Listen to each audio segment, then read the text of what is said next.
Hello viewers, you are watching VNA News Agency's Daily Bulletin. Following are the headlines. Capital City on the eve of National Party Congress. Government standing members scrutinize adjustments to coal and power development plans. Prices remain steady ahead of Lunar New Year festival.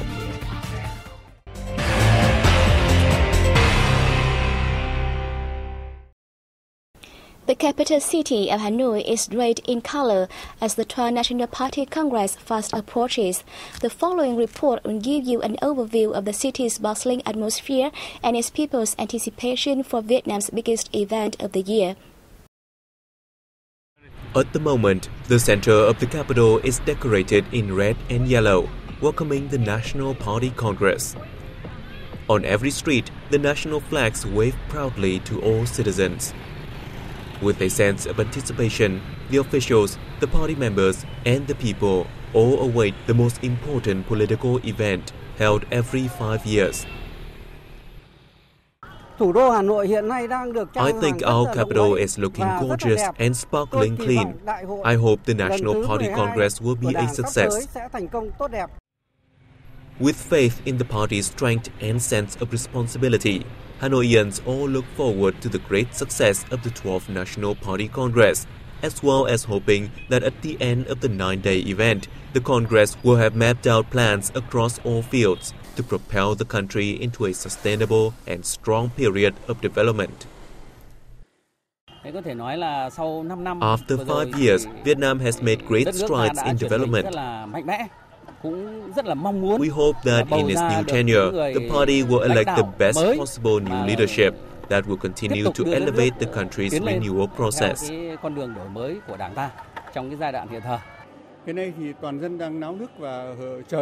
people are excited for a new party congress and believe that under new leadership, the country will be able to carry out its goals. Together with people nationwide, the Hanoians are waiting for the event. Now we count down to the launch of the 12th National Party Congress and look towards its achievements. Prime Minister Nguyễn Tấn Dũng has asked the electricity and coal sectors to boost the application of science and technology to raise their productivity and lower the production costs. Prime Minister Dũng made the request during a meeting of government standing members in Hanoi on January 19 to scrutinize adjustments to power and coal development plans. The Prime Minister asked the Ministry of Industry and Trade to complete the 2 projects on the basis of opinions raised at the meeting and feedback from ministries and agencies, and then present them to the government for approval. He said the adjustment and supplement of the power and coal plans for 2016 to 2020, looking towards 2030, is necessary and urgent to fulfill new requirements of socio-economic development, as well as the course of industrialization and modernization. At the meeting, Deputy Prime Ministers and leaders of ministries and agencies discussed the implementation of the 2 plans and updated forecasts on national socio-economic development for 2016 to 2020 with a vision towards 2030, as well as the country's power and coal demands in the time ahead. Positive changes have been seen in administrative reform. The information was released at a meeting in Hanoi on January 19 to review the implementation of administrative reform in 2015 and set tasks for next year. Administrative reform gained breakthrough results in 2015, with 4,481 administrative procedures simplified by December last year. Legal documents on taxation and customs were also issued to speed up their processes. The duration of customs clearance has been cut down from 21 days to 14 days for exports and 13 days for imports. The total time taken to go through taxation procedures has been reduced by a whopping 420 hours. Automation technology in customs is now being fully utilized, while a nation one-stop-shop customs model has been established in 9 ministries and agencies. Addressing the meeting, Deputy Prime Minister Nguyễn Xuân Phúc said administrative reform is one of the 4 large reforms set by the 10th and 11th National Party Congresses. He urged for ever more regular and motivating supervision in achieving administrative reform, so as to better serve the people and create a more favorable environment for investors. We have more news coming up next. Please stay tuned.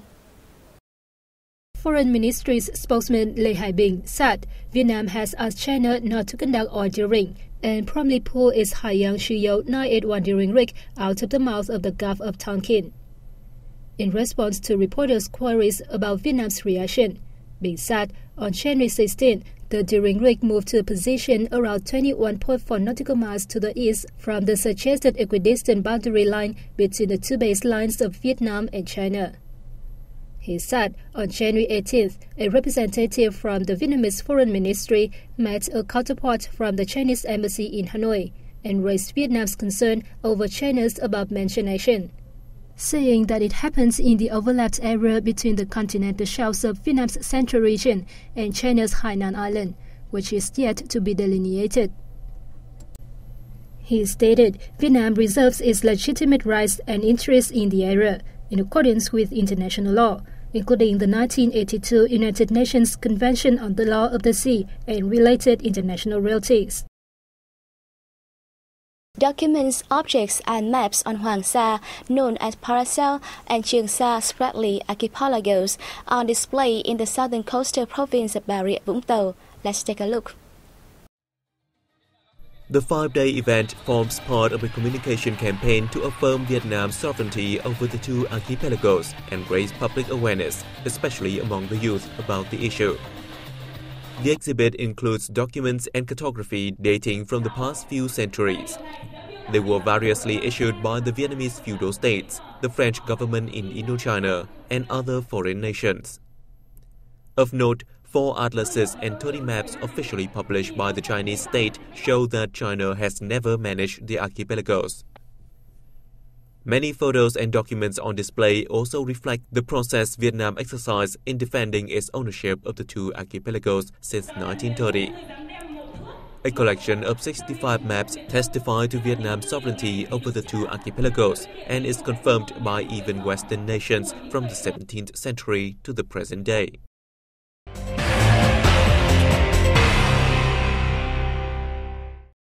The Health Department of Hanoi and Iraq Center of France signed a memorandum of understanding on medical cooperation in Hanoi on January 19. The document is expected to boost bilateral collaboration in transferring technology and training high-quality doctors and nurses at Hanoi hospitals. Chairman of the Municipal People's Committee, Nguyễn Đức Trung, said Hanoi is forging cooperation with various foreign partners, including those from France. He added the capital hopes to receive more cooperation projects across all medical fields from the European country. Deputy Minister of Health Nguyễn Việt Tiến said the document will help increase the standards of local health workers and improve medical facilities. He said he hopes the French side will consider providing further technical support and training for officials from the Hanoi High-Tech Endoscopy Center, which is due to open soon.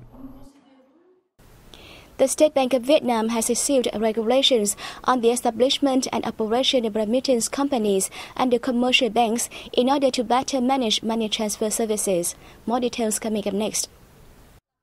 Under the newly issued regulations, only commercial banks with overdue debts of less than 3% are eligible to set up remittance companies. In addition to obeying legal regulations, especially in the monetary field, these banks must also have a healthy financial status, with profits being recorded in the previous 2 years. They are also required to strictly control their remittance companies to make sure the subsidiaries operate safely and effectively. According to a recent World Bank report, Vietnam received nearly $12.3 billion in remittances in 2015. Remittances to Vietnam have increased by about 22.4% annually in the past 2 decades. The nation is the 11th largest recipient of remittances worldwide and ranks 3rd in the Asia-Pacific region behind China and the Philippines. Producers and distributors of many key goods in Ho Chi Minh City have been asked to ensure that their supply from now until mid-February is at least 40% higher than in the same period last year to avoid insufficiency of commodities during Lunar New Year festival. The Ho Chi Minh City Department of Industry and Trade said until the New Year on February 8th, the department and other agencies will regularly carry out checks to ensure there are enough stocks and of good quality and prices are steady. The department reported the goods in stock during the period will be worth 16.2 trillion Vietnam dong, equivalent to $736 million, of which goods worth 6.9 trillion Vietnam dong will be stocked as part of the city program to keep prices steady.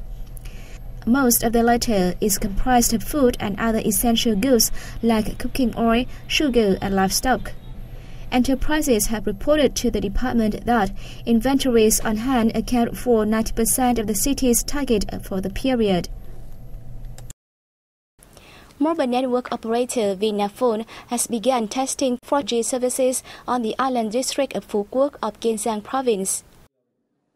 Watching HD video transferring, video conference, or virtual computer services all require high-speed and volume data transfer. At the launching ceremony, the average speed of 4G is 10 times higher than 3G. Latency is low and the coverage is much higher than that of 3G. Experts said this is the right time to deploy 4G services in Vietnam. Theoretically speaking, thanks to low investment costs, the price of 4G services will be similar to and could even become cheaper than 3G in the very near future. I myself think we should bring this service into effect nationwide in 2016 instead of 2017 as planned before. During the test phase, VNA will provide 4G services over the entire island of Phu Quoc using 50 4G base stations. As for when the 4G service is commercialized, it depends on the service providers and response from customers.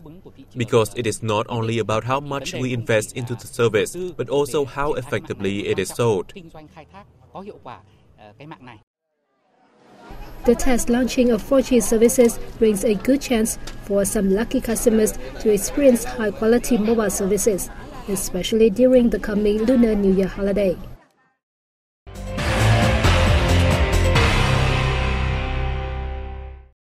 The Vietnam Red Cross Society has launched a campaign to help poor families and Agent Orange victims prepare for the coming traditional Lunar New Year festival. The annual campaign aims to present at least 1 million gifts to poor and Agent Orange families in the country.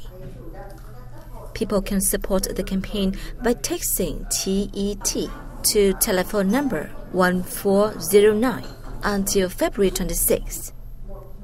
Each SMS costs 18,000 Vietnam dong, equivalent to $0.8. 10 organizations, enterprises, and individuals donated approximately $462,000 to the Vietnam Red Cross Society Fund for the poor and Agent Orange victims during a ceremony in Hanoi on January 18th. The Vietnam Red Cross Society statistics show that the campaign has mobilized $164.5 million to have nearly 16 million poor and Agent Orange families in the country during its 17-year-long implementation.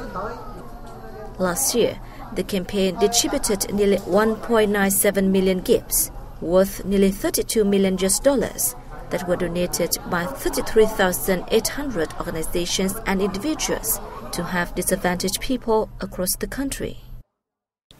The Central Coastal City of Da Nang has recently introduced its new tourism products that will be implemented this year to attract more travelers. The Da Nang City Department of Culture, Sports and Tourism said the new products include the Thần Tài Hot Spring, the Asia Park, Bana Hill Phase 2, the Da Nang Arts Museum, new Han River Tours, international events, other new art performances, and a wine festival. Da Nang's Asia Park is becoming increasingly popular with unique entertainment areas and festivals of some regional countries. The theme park already boasts the nation's largest indoor entertainment area and the Sun Wheel, which is one of the 10 highest observation wheels in the world. The city will also welcome the International Clipper team and numerous events, including the International Tourism Fair and the Asian Beach Games. And that's the end of our program. Thank you for tuning in. I'll see you next time.